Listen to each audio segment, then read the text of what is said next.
18 दिसंबर 2015 को विजय माल्या ने अपनी 60 बर्थडे पर एक धमाकेदार पार्टी दी, जैसे एनरिको इग्लियास और जैसे सोनू निगम जैसे सिंगर परफॉर्म कर रहे थे। दुनिया भर के बड़े बड़े लोग यहाँ पे शामिल थे। शैंपेन पानी की तरह बह रही थी और लाइट के नीचे सब डांस कर रहे थे। ये पार्टी एक मैसेज थी कि विजय माल्या की दुनिया में पैसा और पार की कोई कमी नहीं है। लेकिन 2.5 महीने के बाद यही विजय माल्या हमेशा के लिए देश छोड़ के भाग गया, 9000 करोड़ बैंक फ्रॉड छोड़कर।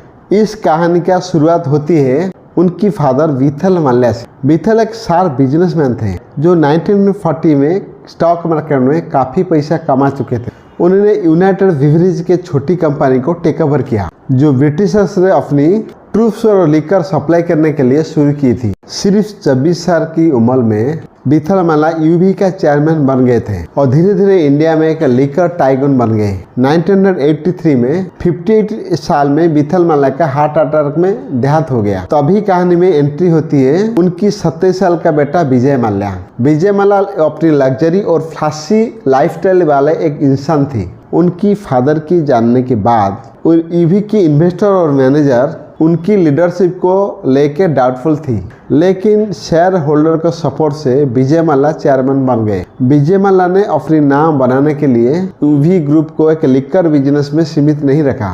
उन्होंने fast food, soft drink, engineering, software, telecom और माइनिंग जैसे सेक्टर में इन्वेस्टमेंट किया, लेकिन उसका फास्ट फूड बिजनेस मुंबई को डब्बा वाला सामने से टिक नहीं पाया और थ्रिल कोला भी मार्केट में फेल हो गया। धीरे धीरे उनका फादर का सक्सेसफुल बिजनेस बिकने लगा, जैसे बर्जर फ्रेंड्स, जो उन्होंने सिर्फ 400 करोड़ में बेचा था, लेकिन आज से उसका वैल्यू 5000 करोड़ से ज़्यादा है। लेकिन विजय माल्या का सबसे बड़ा बिजनेस था किंगफिशर बियर। जब वो चेयरमैन बने तब ईवी ग्रुप कौन सी लिकर कैटेगरी में मार्केट में लीडर नहीं था। उन्होंने किंगफिशर बियर को यूथ सेंट्रिक प्रीमियम ब्रांड बना दिया और इंडिया में सबसे बड़ा बियर ब्रांड बना दिया। ये उनका सबसे बड़ा अचीवमेंट था।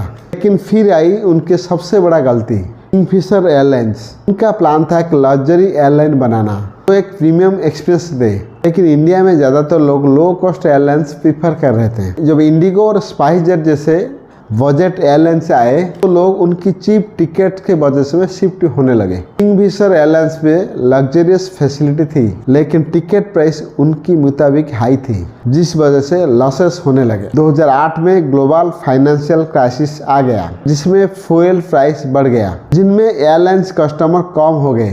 किंगफिशर एयरलाइंस ऑलरेडी लॉस में था।